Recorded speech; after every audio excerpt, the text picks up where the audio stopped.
91. Can't be afraid to leave this out. We got this far, don't know how. I see danger in us. They know we'll burn down the 243 kilometers per hour. the sunrise. You know that we gonna let it away. Tonight, we gonna let it away. Tonight, we gonna let it just like the sunrise.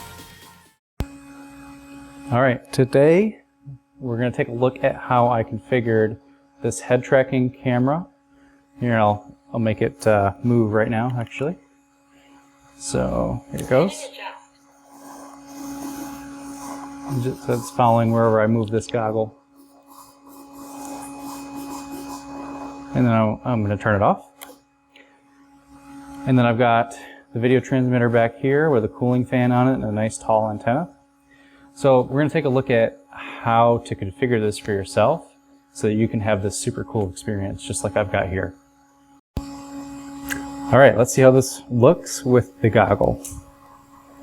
First thing I do is I center with a double tap, Heading adjust. and then I flip a switch on my radio, and then I can just look around. Isley is doing a great job of filming today.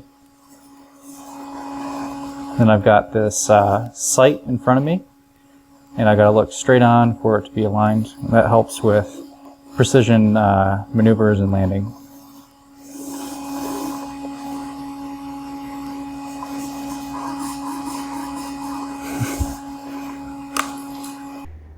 So Ryan here from the future. I just want to point out some really important things about the goggle and the antennas and everything that I recommend.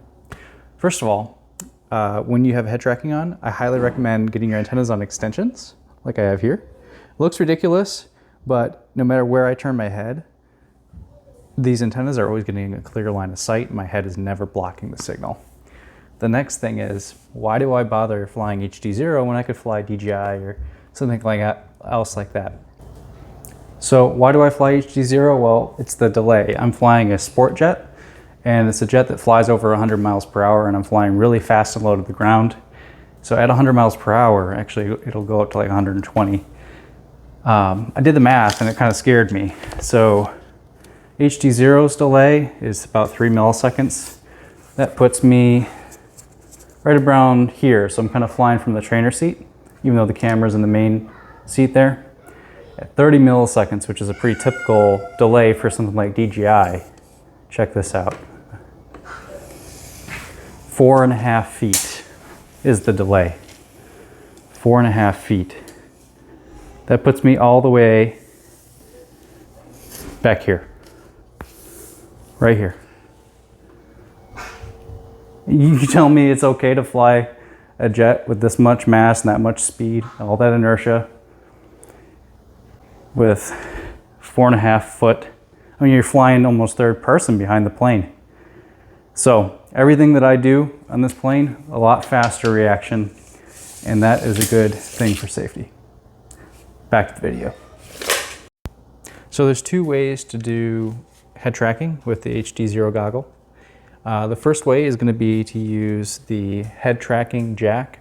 It's right here with a 3.5 millimeter cable that then plugs into the trainer jack on top of like a T16S.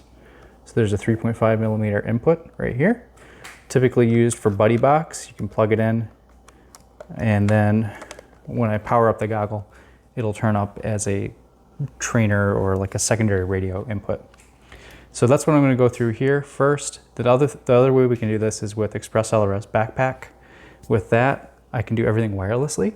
It's just a little bit more complicated, and I think it's really important that you know how to do the wired connection first.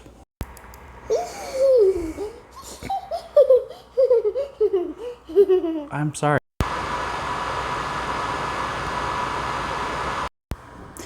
Okay, so we're in the HDZero goggle menu, and we're gonna go down to the head tracker option. Of course, the first thing you need to do, it's gonna be off by default. We need to turn it on. The next thing you need to do, and I actually highly recommend that you do this every time that you go out to the field to fly, that's going to be to calibrate. And the reason that you're calibrating is this is a 6-axis gyro, not a 9-axis. So it needs a recalibration each time that you use it.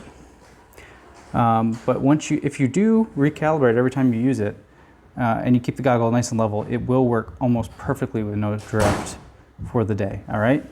So I'm gonna go to calibrate, and then I'm gonna set it on a level surface. Can you show the goggle? So the goggle's on a level surface, and you wanna prop it up against something so that it's not like aiming down and stuff like that. And then you hit calibrate, and that takes just a moment. And it's important that you do this with it laying down and you not holding it. I'm just doing this as a demo. And then I'm going to hit set center. And now we're good, right? So the next thing that you need to do, now that you have head tracker enabled, is we're going to plug the head tracker jack right here into the radio, and then when I do that, the radio will say Trainer signal lost. Trainer signal recovered. trainer signal recovered. So now we're going to go over to our radio and configure some more things here. Okay, so I'm going to go to system, and then we're going to go over to here, trainer, and you can see that we have some values coming in. And I've got it set up to do some other things right now, like if I wanted to use it as an actual trainer. But the important thing to look at here is it getting values? So as I move the goggle around, you know, roll, pitch, yaw, I'm getting 3 values here changing. And that's what I want to see. Okay? So that proves that we have things working. The next step is we want to go into our model menu. And then I'm going to go over to inputs. And I've configured some inputs here like S2 and S1, which are the dials right here. And those are going to be my manual overrides for pan and tilt. And then I've created a special option here that's a combination of the trainer input, trainer 1 and trainer 2, and my dials for pan and tilt. And between that, Heading adjust. when I flip this switch, Heading adjust. it will override the values here, the manual values here, with the trainer input values that the goggle is sending. So that lets me toggle having manual control with no goggle of pan and tilt with the pan and tilt on the goggle. Okay, so I can show you how one of those is configured. So I'll go ahead and edit. So it's called pan source trainer 1, and then if I do switch SG up here, this one here, it will switch the input to this one here. So if I edit that, so SG in the up position is going to have the source coming from here, from my dial. Okay, so that's that. Then we go into mixes. This is where you actually set the output channels. And I recommend that you set your output channel starting at no more than 11.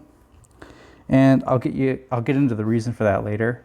But it has to do with whether you want to use Express LRS backpack wireless or wired. And sometimes you want to do kind of a mix of both. So on channel 11, I've got pan. On channel 12, I've got tilt. All right. So just keep that in mind. These indices really matter. Let's move on. So at that point, we've got the wireless. So at that point, we have the wired head tracking working, which is going to be your first thing to do. The next thing we'll do is wireless. So to do that, I'm going to back up And we're going to go into the Express LRS menu, and then we need to turn on backpack. At that point though, we're going to have to set up backpack because it's not set up out of the box. So that'll be the next thing that we do. So let's open up Express LRS Configurator, and in here, this is where we're going to configure our backpack. So go to backpack, you're going to want the latest release, of course, and then here's where it gets interesting. We're going to pick HDZero Goggles. Built-in backpack. Scroll down here, and then we have our binding phrase, which I'm going to blur out, but that's a key thing. You need to put in your binding phrase. And you just click on build. Okay, from here, you take these 4 files, copy them, and then put them on the SD card of your HDZero Goggles. So go in here and then paste. So these are the 4 files that we need. And then I'm going to click eject, and then we're going to install this into the goggle and then flash the update. All right, so now we're going to update the firmware for our backpack. So we go down to firmware, and then we do update ESP32. Okay, now that's it. It's super fast. We just want to go here, make sure backpack's on. Maybe I'll toggle it on and off to be good. And then let's try it out and see if it's working. Okay, so we're gonna apply the firmware like we did. And then a key thing is we need to do bind. So we're gonna go to Express LRS, click bind. It says binding, right? I'm gonna go back over to here. I'm gonna go into my Express LRS Lua script and click on bind. Right, and now up here, this said it's success and it's now showing a UID. So I forgot to do that my first time through and it wasn't working, and now it is. On to the next step. Let's see if it all works. So we're gonna boot up our jet.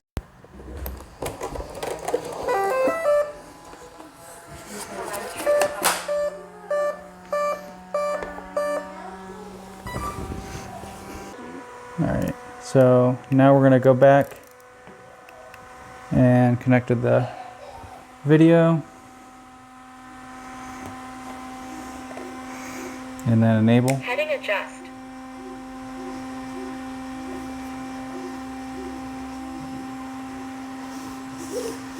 Okay, it looks like I've got some stuff mapped wrong. So the roll channel here is doing pan. So that means I'm off by 2 in my setup. So let's take a look at that.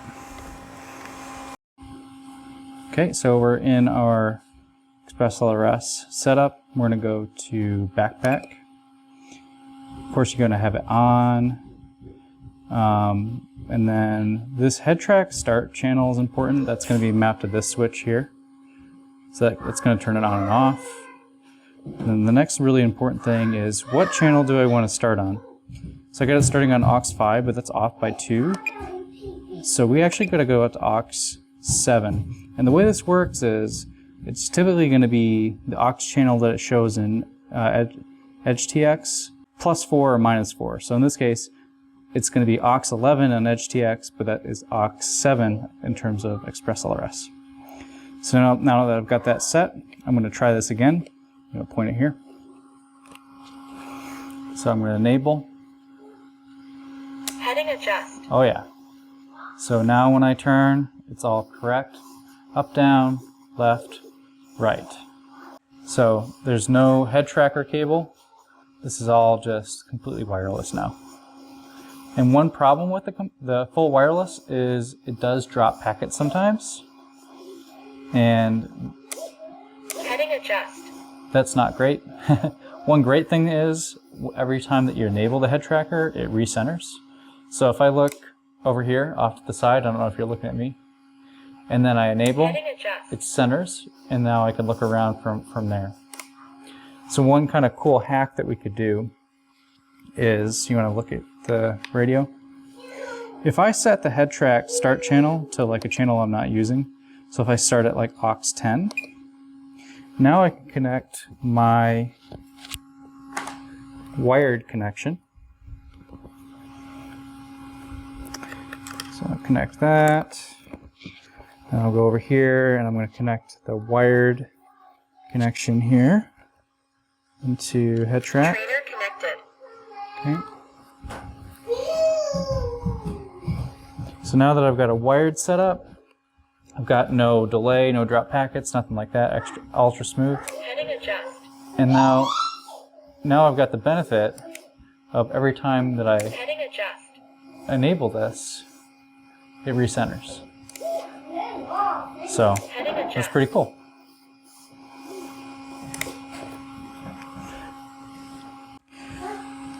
So what we want to do is take the aux channel that we're using, and then in this case it's aux 11 Edge TX, subtract 4, and then that's going to be the starting channel for your pan and tilt, so aux 7.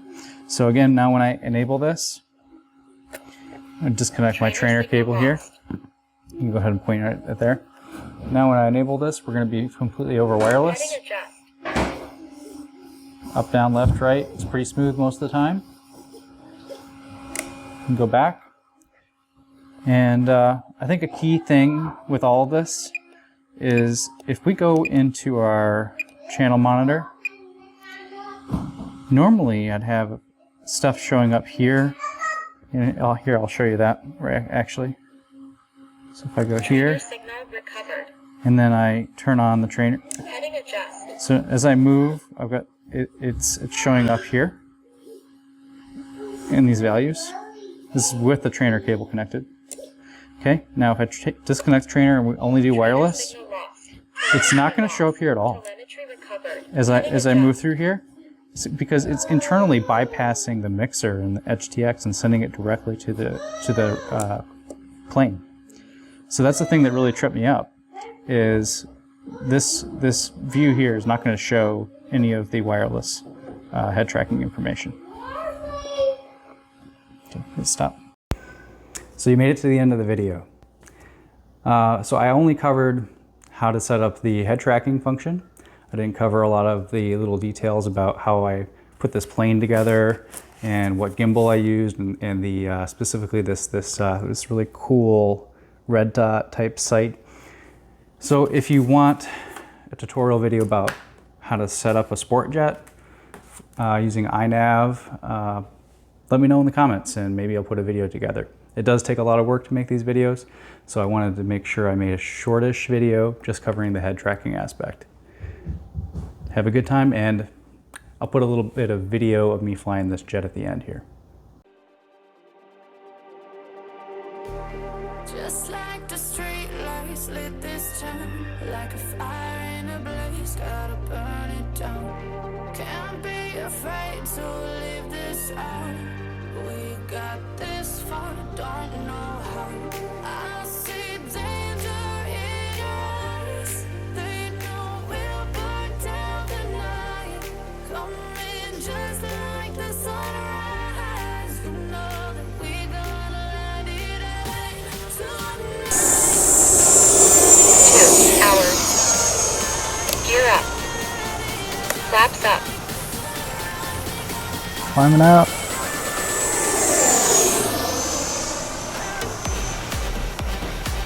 21.9 volts, 162 kilometers per hour.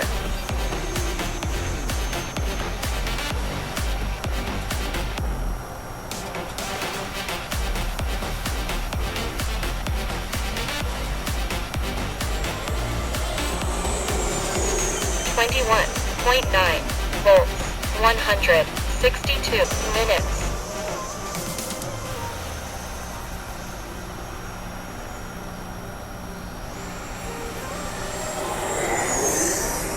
Just like a spark that's breaking. 21. Can't make a stop, can't turn back now.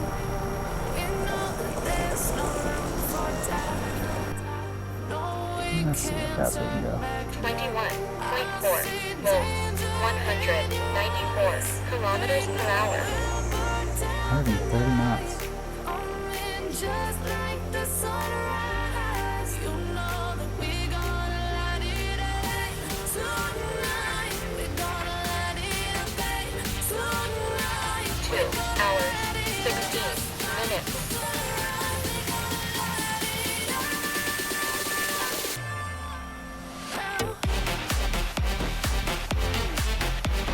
21.8 volts. 243 kilometers per hour. Minutes.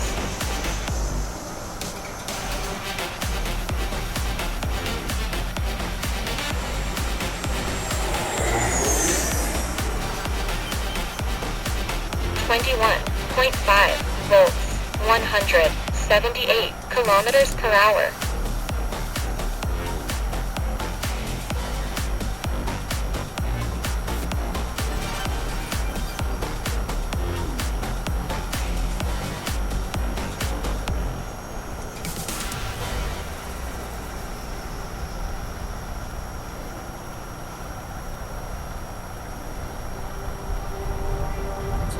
21.2 volts.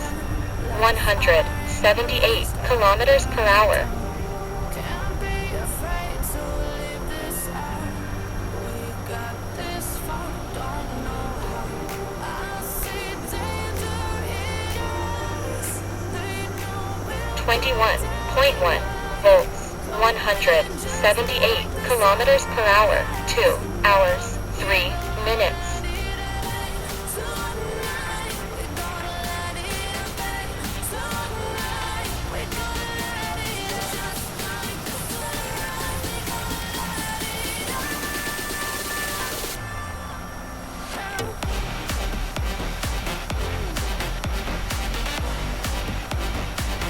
21.4 volts.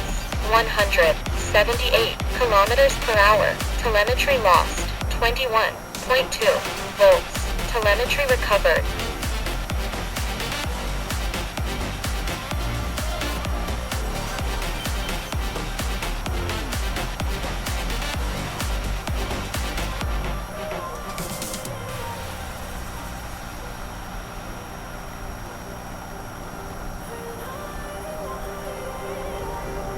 21.5 volts. 178 kilometers per hour.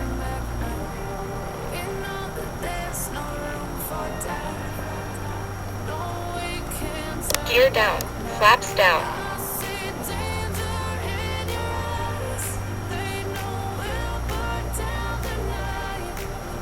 Flaps 2. Telemetry lost. 21.7 volts. 178 kilometers per hour. Telemetry recovered. 2 hours, 4 minutes.